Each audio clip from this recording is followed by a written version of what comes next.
네, 여러분, 참 피곤하고 잠도 많이 오는 시간입니다. 열심히 20분 정도 찬양 박수 치면서 하고 나면 이제 말씀 시작하려면 잠이 이제 싹 오는 시간이기도 한데, 우리 서로 또 격려하고 힘내자라는 의미로 서로 인사했으면 좋겠는데요. 제가 2018년도에 했던 인사입니다. 먼저 한번 따라 해보실까요, 여러분?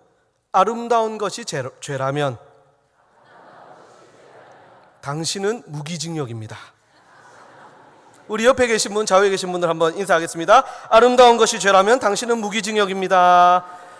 아름다운 것이 죄라면 당신은 부부끼리 웬만하면 하십시오. 부부끼리 안 하시는 분들이 계시는데요. 그래요. 감사합니다. 행복한 가정 세우기라는 주제로 5월 한 달 우리 온 교회가 달려나가고 있습니다. 오늘은 이 어버이 주일로 우리가 지키면서 행복한 부모에 대해서 묵상했던 오늘 하루입니다. 우리 광주은광교회 모든 가정이 어떻게 행복한 가정으로 세워지고 행복한 또 부모가 될 수 있는지, 자녀들은 부모님을 생각하면서 또 이제 부모님이 없는 우리 어르신들 계시죠. 또 하나님, 우리 아버지 되신 하나님에 대한 마음을 우리가 생각하면서 은혜를 나누는 시간 되었으면 좋겠습니다. 먼저 짧은 영상인데요, 영상을 하나 보고 말씀을 계속 전하도록 하겠습니다. 영상 부탁합니다. 지구촌 교회에서 만든 영상입니다.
효진이는 어떤 딸이었냐 묻는다면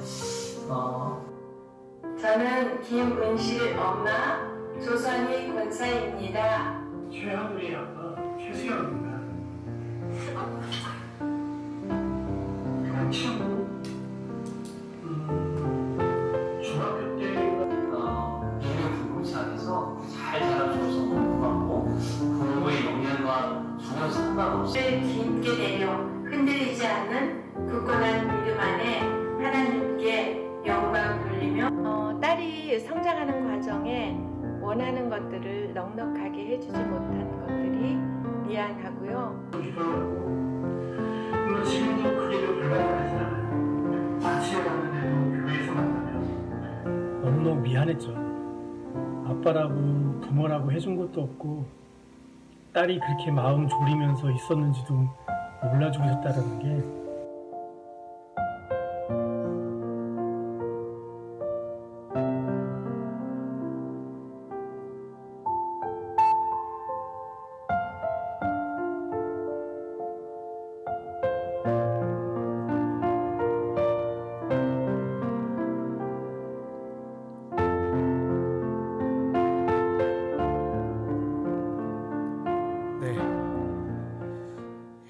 주셔도 되겠습니다. 우리 중에 혹시 나는 효자다, 나는 누가 뭐래도 나는 효자고 효녀다 하시는 분 혹시 계신가요?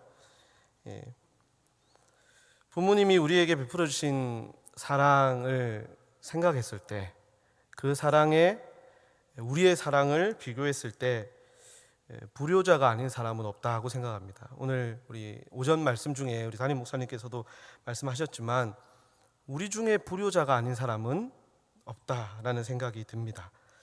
사실 자식은 부모의 그 은혜와 사랑을 헤아릴 수 없는 존재들이에요. 자식들은 그렇습니다. 부모의 사랑을 다 헤아릴 수도 없고 또 헤아리려고 노력도 사실 안 합니다. 그렇죠? 모든 사람에게 부모는 다 있습니다.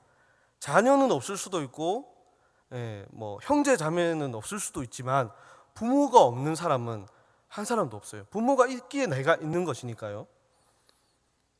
그렇습니다. 이 사실은 우리 모두가 이 세상에서 경험할 수 있는 사랑 중에 가장 큰 사랑을 받고 경험하며 살아왔다라는 의미가 됩니다. 예외 없이요. 물론 세상에 완벽한 부모는 없습니다. 혹시 나는 그래도 완벽한 부모다라는 분 계십니까? 안 계시죠? 그래서 그런 사랑을 충분히 받지 못한 사람도 있을 수가 있어요.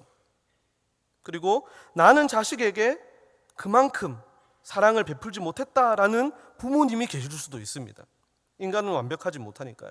하지만 부모가 없이 내가 존재할 수 없다라는 사실, 또 세상에서 아낌없이 주는, 조건 없이 주는 그 하나님의 사랑을 가장 잘 보여주는 것은 부모님의 사랑이다 라는 이 사실은 누가 뭐라 해도 확실한 것입니다.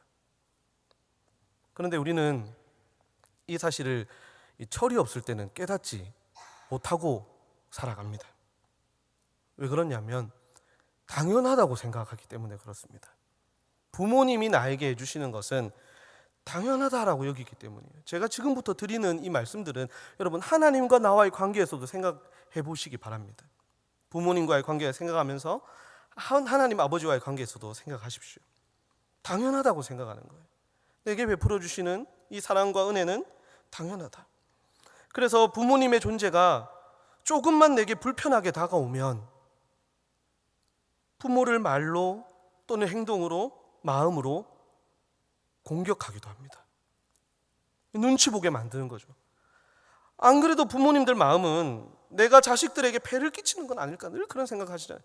내가 자식들에게 폐를 끼치는 건 아닐까, 내 존재가 내 자식들 앞길을 막는 것은 아닐까, 최대한 자식들에게 신세지지 않고 조용히 있다가 내가 가야 될 텐데 라는 마음들을, 안 그래도 그런 마음들을 품고 사시는 부모님께 너무나 당연하다고 생각하니까 우리는 눈치를 주고 그런 눈치를 보게끔 만드는 마음을 심어드리곤 합니다.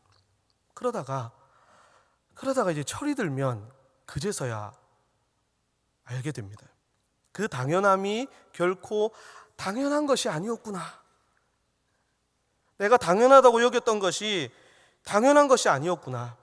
당연히 내가 받아야 하는 것이 아닌 자신의 모든 것을 기꺼이, 이 기꺼이가 중요한 거예요. 억지로 주신 것이 아니라 기꺼이, 기쁨과 행복으로 기꺼이 다 나누어 준 고귀하고 헌신적인 사랑이었구나.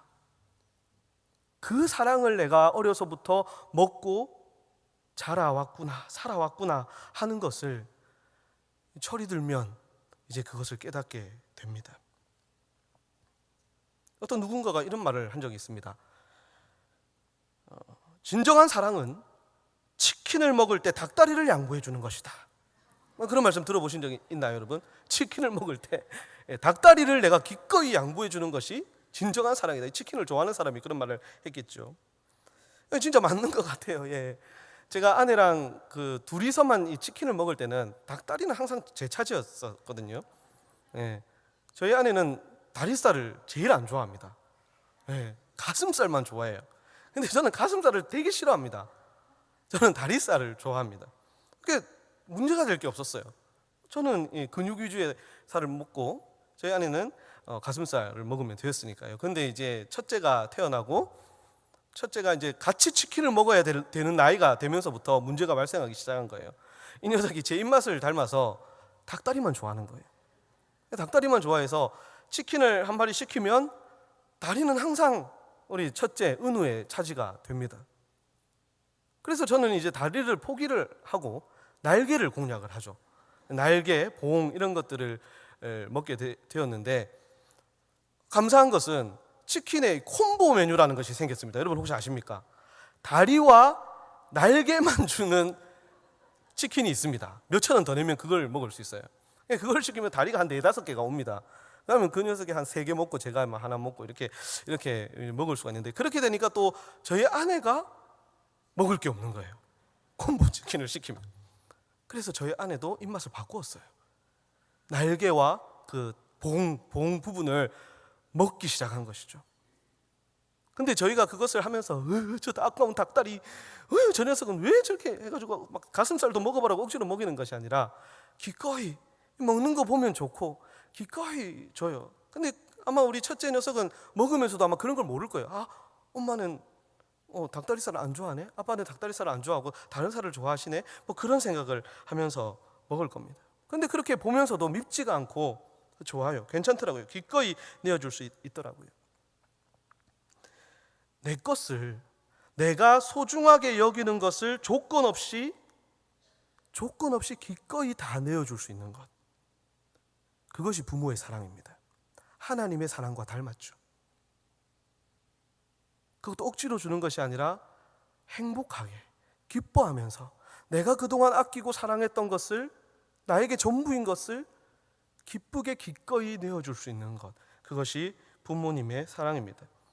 자녀를 키우면서 이제 이런 경험 저런 경험들을 하면서 철이 드는지 그제서야 이 사실을 하나둘 알게 됩니다. 어머니가 왜 짜장면을 싫어하시고 남은 짜장 양념에 밥 비벼 먹는 것을 좋아하셨는지, 왜 과일은 심지 부분을 좋아하시는지, 어머니는 왜 생선은 처음부터 안 드시다가 다 식사를 마무리될 때쯤에서야 생선 대가리와 꼬리 부분을 그렇게 마지막까지 발라 드시는지 이제 알게 됩니다. 그런 것들만 좋아하셨던 것이 아니라 나를 사랑하고 계셨구나 라는 것을 말입니다. 자신이 좋아하고 소중히 여기는 것을 나에게 기꺼이 내어주셨던 부모님의 사랑입니다. 철이 들어서 그 사실을 깨닫고 보니까 이제 부모님은 연세가 많이 드셨어요. 철이 들어서 그 사실을 알고 나서 보니 연세가 많이 드셨고 예전처럼 함께 살고 있지도 않습니다. 떨어져서 살고 있어요. 멀리 떨어져서 살고 있고 만날 시간도 너무 없습니다. 부족해요. 내가 좋아하는 음식, 아까 우리 영상에서 봤던 것처럼 내가 좋아하는 음식 찾아서 잘 먹고 내 아들, 딸이 좋아하는 음식 챙기다 보니까 부모님이 좋아하시는 음식 생각해 본 것이 언젠지 까마득해요. 부모님이 뭘 좋아하셨지? 그것을 언제 내가 한번 생각하고 챙겨드렸지? 까마득하고요. 내 사진, 내 자녀들 사진 찍고 현상하고 꾸미다 보니까 부모님 사진, 부모님과 함께 찍은 사진이 없어요. 그렇게 보면 저는 아직 철이 덜 들은 사람입니다. 이름도 제철이에요. 철이 두 번 들어야 된단 말이에요. 제철. 우리 담임 목사님 저한테 항상 말씀하시는 겁니다. 현철, 나는 현재의 철이 들었고 너는 제철, 철이 두 번 들어야 돼. 그래도 철이 안 들면 경을 칠 것이다. 이렇게 담임 목사님이 오셔서 정리를 쫙 해주셨습니다. 철 드는 거에 대해서. 저는 뭐 철이 덜 들은 것 같고요. 아마 이런 부분들을 여러분들도 많이 후회하고 계시는 그런 부분이 아닐까 생각됩니다. 이제 우리는 남아있는 시간 동안만이라도 부모님의 그 은혜와 사랑에 보답하는 삶을 살아야 하는데, 그럼 어떻게 그런 삶을 살 수 있을까요? 성경에서는 이에 대해 명확하고 아주 간단한 말씀을 우리에게 주고 있습니다. 너의 부모를 공경하라. 오늘 본문에서 바울은 에베소 지역에 있는 성도들에게 이 권면을 주고 있습니다. 에베소서는 바울이 3차 선교 여행을 할 때 2년 넘게, 거의 3년 가까이 사역을 했던 곳입니다. 그 지역에 있는 성도들에게 옥중에서, 로마 감옥에 갇혀 있는 그 2년 동안 썼던 옥중 서신이 에베소서예요. 자기는 고초를 당하면서도 그 사랑하는 자식과 같은 그 성도들에게 편지를 씁니다. 그들도 정말 고생을 많이 하고 있거든요. 신앙생활을 하면서 거짓 교사의 그런 미혹도 이겨내야 되고, 또 이방 문화에 물들어 있는 그들이 신앙생활을 하는 것은 쉽지가 않았습니다. 그들에게 바울은 아버지의 마음으로 어떤 그리스도인으로 어떤 삶을 살아야 하는지 그것을 말해주고 있고요. 특히 마지막에 가서는 행복한 가정이 되기 위해서 어떻게 해야 되는지를 말하고 있어요. 우리 이 주제처럼요. 행복한 가정이 되기 위해 부부는 어떻게 해야 되고 부모와 자녀는 어떻게 해야 되는지에 대해서 마지막 부분에 말씀을 전하고 있습니다. 이 편지를 받은 이 에베소 지역의 성도들은 이제 우리가 이렇게 모여서 말씀을 듣는 것처럼 부부끼리 또 부모와 자녀들이 모여서 이 권면의 말씀을 다 함께 듣고 있습니다. 오늘 본문에서 바울은 그리스도인은 어떤 자녀가 되어야 하는가, 부모님에게 대해서 어떤 자녀가 되어야 하는가에 대해서 짧지만 분명하게 권면하고 있어요. 1절에서 3절을 우리 다시 한번 보겠습니다. 제가 읽어보겠습니다. 자녀들아, 주 안에서 너희 부모에게 순종하라. 이것이 옳으니라. 내 아버지와 어머니를 공경하라. 이것은 약속이 있는 첫 계명이니 이로써 내가 잘되고 땅에서 장수하리라 말씀을 하죠. 이것은 하나님이 모세에게 주셨던 그 십계명, 그것을 인용한 것입니다. 하나님께서 십계명을 주실 때 그 십계명 중 제5계명에 내 부모를 공경하라라는 말씀을 주셨죠. 하나님을 사랑하고 공경해야 한다라는 1에서 4계명이 있어요. 내가 하나님을 어떻게 공경하고 하나님을 사랑할 것인가, 1에서 4계명. 그리고 이어지는 5에서 10계명은 하나님을 사랑하고 공경하는 자는 어떤 삶을 살아야 하는가. 하나님을 공경하는 것은 이웃을 공경하는 것으로, 하나님을 사랑하는 것은 이웃을 사랑하는 것으로 증명되어야 되는데 어떻게 증명되어야 하는가를 보여주시는 것이 5계명에서 10계명입니다. 그 가장 먼저 5계명에 뭐라고 말씀하시느냐, 출애굽기 20장 12절이에요. 출애굽기 20장 12절 우리 같이 한번 읽어보겠습니다. 내 부모를 공경하라. 내게 준 땅에서 내 생명이 길리라. 내게 준 땅에서 내 생명이 길리라 라는 이 약속을 주시면서 부모를 공경하라 라고 하셨죠. 그리고 오늘 본문 3절에도 내가 잘되고 땅에서 장수하리라 라는 약속도 있습니다. 이 약속을 주시면서 부모를 공경하라, 부모에게 순종하라 라는 말씀을 주셨습니다.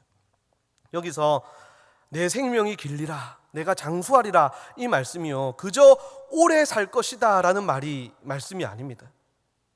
길게 오래 집에서 살 것이다 라는 그런 말씀이 아니라, 오늘 본문 3절에 보면 출애굽기 20장 12절에는 없는 말이 하나 붙어 있어요. 내가 잘되고 라고 했어요. 잘되고 땅에서 장수하리라. 모세가 있었던 당시에는 땅의 축복 그리고 장수하는 것이 가장 큰 복중의 하나였습니다. 그래서 그것이 이해가 되죠. 하지만 우리의 삶에 적용했을 때, 그리고 또 에베소 지역 성도들에게 말할 때는 내가 잘되고 라고 말을 하고 있어요. 이게 무슨 말입니까? 하나님께서 부모를 공경하는 그 사람을 그 사람의 평생토록 그 사람과 함께 하시면서 은혜를 주시겠다는 말이에요. 그 사람들의 삶을 평탄하도록, 형통하도록 그 사람의 삶을 인도해 주시고 은혜해 주시겠다라는 그 약속이 바로 이 5계명, 내 부모를 공경하라 라는 이 계명에 붙어 있는 하나님의 약속이에요. 그래서 약속이 있는 첫 계명이다 라고 바울이 그렇게 말하고 있는 것이죠. 하나님께서 얼마나 이 부모를 공경하라 라는 이 계명을 중요하게 여기고 계시는지, 그것을 우리가 엿볼 수 있는 대목입니다. 자, 그렇다면 부모를 공경한다는 것은 어떻게 하는 것이 부모를 공경하는 것입니까? 여러분 생각해 보셨나요? 부모를 공경하라. 부모를 공경하는 것은 어떻게 하는 걸까요? 아까도 제가 말씀드렸던 것처럼 하나님을 공경하는 것에서 우리는 그 해답을 얻을 수 있습니다. 하나님께서는 부모를 공경하는 것을 하나님을 공경하는 것과 같게 여기시거든요.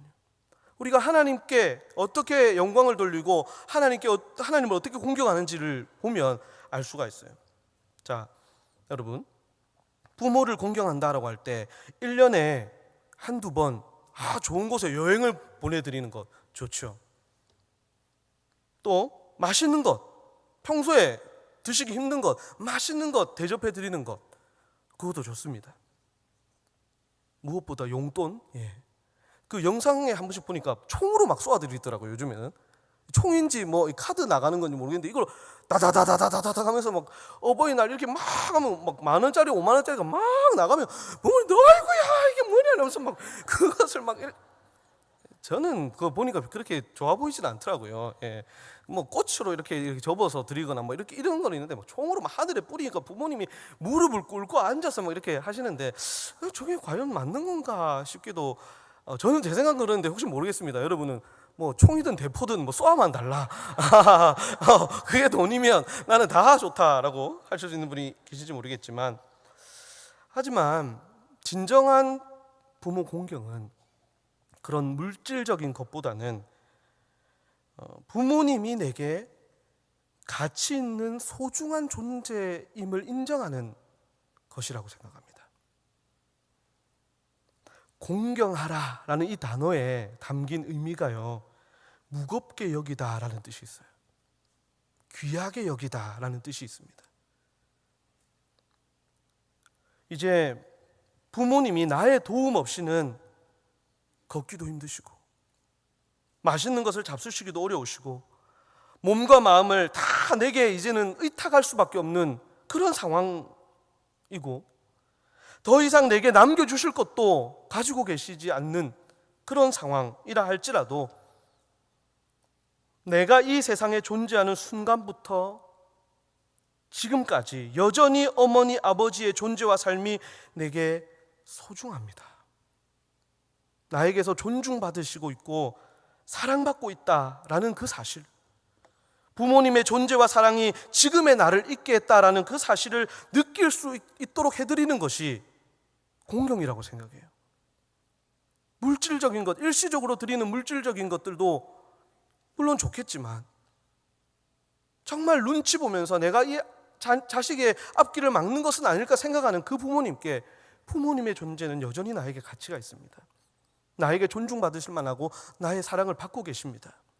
부모님은 그런 분이십니다를 인정해드리고 그런 것을 느끼게 해드리는 것, 하나님이 우리에게 원하시는 것처럼 부모님이 자식에게 원하시는 그 공경도 그런 것이 아닐까 생각합니다.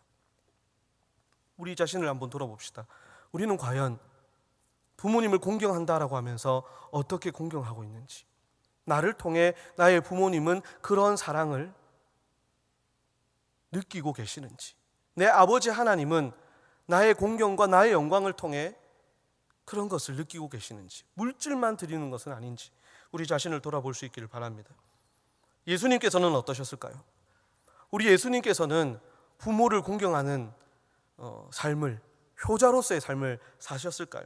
복음서에 보면 예수님께서 어린 시절에도 그렇고 또 사역을 하시는 중에도 그렇고 사역의 마지막 십자가를 지시는 그 순간까지도 부모님을 공경하고 부모님을 소중히 여기고 부모님께 그런 것을 느끼게 해드렸다는 것을 우리는 복음서를 보면 알 수가 있습니다. 누가복음 2장에 보면 예수님이 어린 시절 얼마나 효자셨는지를 알 수 있는 흥미로운 에피소드가 하나 등장합니다. 12살 되시던 때입니다. 예수님과 가족들이 유월절 절기를 지키기 위해 예루살렘으로 다 함께 갔습니다. 예루살렘에 다 모이잖아요. 유월절이 되면 그곳에서 유월절 절기를 다 보내고 이제 집으로 돌아오는 길이었습니다. 당시에는 뭐 이렇게 우리처럼 가족끼리 이렇게 가는 게 아니라 무리 지어서 남자 무리, 여자 무리 뭐 이런 식으로 막 일가 친척들과 이웃들이 그렇게 이동을 했어요. 근데 자녀들, 어린 자녀들은 어디에 있을 수 있었어요? 남자 무리에 있을 수도 있고 여자 무리에 있을 수도 있었어요. 그렇게 하루길을 걸어갔습니다. 걸어가는 동안 남자 무리에 섞여있던 요셉은 엄마 마리아 품에 있겠지, 마리아 곁에서 걸어오겠지라고 생각을 했고, 엄마 마리아는 아빠 품에 있겠지라고 생각하면서 뭐 핸드폰이 됩니까? 연락이 됩니까? 그러면서 하루길을 걸어온 거예요. 그리고는 이제 찾는데 없는 거예요. 아무리 찾아도, 물어보고 찾아도 없습니다. 그래서 돌아왔던 길을 다시 돌아가요. 사흘 만에 찾았습니다. 예루살렘에서. 사흘 동안 예루살렘에서 찾았는데 예수님께서 성전에서 교사들과 바리새인들과 율법 교사들과 대화를 하고 계시는 거예요. 왜 그랬느냐고, 얼마나 걱정했느냐고, 왜 그랬느냐고 막 그렇게 이제 얘기를 하니까 보통 효자들은 이때 어떻게 대답하겠습니까? 아이고 어머니 죄송합니다. 제가 그만 눈이 멀어가지고 어머니께 이렇게 심려를 끼쳐드리고 죄송합니다. 다음부터 이런 일이 없도록 하겠습니다. 보통 이게 이제 효자의 말인데 예수님께서는 그렇게 말씀하세요. 왜 나를 찾으셨나이까? 내가 아버지의 집에 있어야 되는 줄 모르셨나이까? 왜 다른 데서 찾습니까? 나는 당연히 여기 있는데 라고 말씀을 하셨어요. 우리는 예수님이 어떤 분이신 줄 아니까 예수님의 그 말씀이 이해가 되죠. 마리아도 그 말씀을 마음에 새겼습니다. 하지만 모르는 사람들이 볼 때 그 모습은 되게 불효막심한 그러한 언행이 될 수도 있는 상황이었죠. 그리고 그 다음에 이런 본문이 나와요. 잠깐만요, 제가 누가복음 2장 51절에 보면 이렇게 말씀합니다. 예수께서 함께 내려가사 나사렛에 이르러 순종하여 받드시더라. 그 어머니는 이 모든 말을 마음에 두니라 라고 말씀해요. 여기서 순종하여 받드신다, 그렇게 말씀을 하셨지만 다시 나사렛으로 돌아와서 부모님께 순종하여 받드셨다라고 되어 있습니다. 이 순종하여 받드신다라는 말은 무슨 말이냐면 만물이 그 발 아래 복종한다라는 그 단어와 같은 단어예요. 부모님께 그만큼 순종하고 그 말씀에 순종하고 부모님을 존경했다라는 것입니다. 그리고 예수님은 아버지 요셉의 목수일도 배웠습니다. 무슨 의미입니까? 아버지의 일을 존중하고 아버지의 말에 순종했다는 것입니다. 그 목수일을 배우면서 존경하고 따랐습니다. 사실 예수님께 있어서 요셉과 마리아도 구원의 대상입니다. 피조물이에요. 죄인입니다. 구원해야 될 죄인이란 말이죠. 하지만 순종하여 받드셨습니다. 자녀로 있는 동안 그분들을 공경하셨습니다. 나에게 있어서 소중한 분이고 가치 있는 분이고 내가 그 말에 순종해야 되는 분이라는 것을 느끼게 해드렸다라는 것이죠. 그리고 예수님께서 사역하시던 중에도 부모 공경을 강조하셨던 적이 있습니다. 예수님 당시에 여러분 고르반 서원이라는 것이 있습니다. 여러분 들어보셨나요? 고르반 서원. 이 고르반 서원이라는 것이 무엇이냐면 고르반이라는 말은 하나님께 드렸다라는 그런 말인데 물질을 돈에 있어서 내가 하나님께 고르반 드립니다, 고르반으로 바칩니다 라고 하면 그것은 더 이상 내 것이 아니고 하나님의 것이 되는 거예요. 이것을 사람들이 악용을 합니다. 어떻게 악용을 하냐면 이제 부모가 연로해서 부모를 복양하고 돕고 이렇게 섬겨야 되는데 돈이 필요한 거예요. 그런데 그 부모에게 드릴 돈이 아까운 거예요. 그래서 이렇게 말합니다. 아버지, 제 전 재산을 하나님께 고르반 서원으로 바쳤습니다 라고 하면 아무도 말을 못하는 거예요. 불효자라고 말할 수 없는 거예요. 왜요? 하나님께 드렸다라고 하니까. 그런데 그것을 어떻게 하느냐, 고르반으로 바칩니다 해놓고는 일부만 바치고 나머지는 자기가 가지는 것이죠. 그렇게 행했던 사람들에게, 바리새인들과 서기관과 종교 지도자들에게 예수님께서 엄청 나무라십니다. 너희들은 입으로는 하나님을 공경한다라고 하면서 하나님을 멸시하는 자들이다. 하나님의 말씀을 가벼이 여기는 자들이다. 분노하시면서 그들을 나무라십니다. 부모를 공경하는 것을 하나님 공경하는 것과 같은 맥락에 두고 계세요.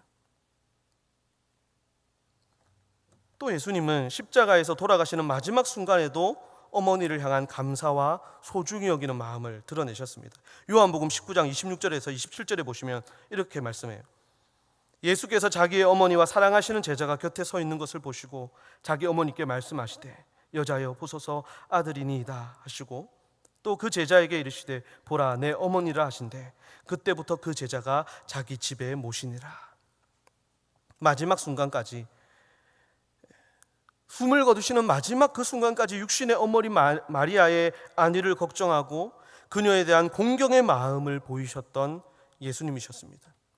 그리고 수많은 사람들, 또 자기 앞에서 슬피 눈물 흘리며 울고 있는 어머니를 위해서 자신의 생명까지 다 내어주시면서 예수님께 있어서 그들이 얼마나 소중하고 가치 있는 존재인지를 느끼고 경험하게 해주셨습니다. 사랑하는 성도 여러분, 사도 바울을 통해 주신 권면과 또 예수님의 가르침을, 또 예수님의 삶을 통해 보여주신 이 교훈을 우리의 마음에 새기고 이제라도 부모님과 함께 할 수 있는, 정말 얼마 남지 않은 시간 속에서 온 마음을 다해 공경할 수 있는 저와 여러분 되시기를 바랍니다.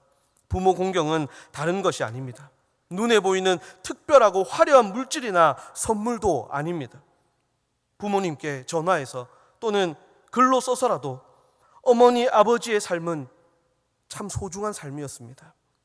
덕분에 제가 존재합니다. 이미 살아보신 경험과 지혜로 저를 잘 가르쳐 주셔서 제가 사람다운 삶을 살고 있습니다. 내 인생에서 부모님은 정말 가치 있는 존재이시고 앞으로도 그 가치는 전혀 바뀌지 않을 것입니다. 이런 고백을 내 진심을 담아 말로 또는 섬김으로 내 부모님이 느끼게 해드리는 것, 내 아버지 하나님이 느끼게 해드리는 것, 그것이 공경입니다.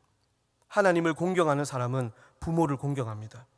매일 하나님을 사랑하고 순종하는 사람은 매일 부모를 사랑하고 부모님께 순종하는 사람입니다.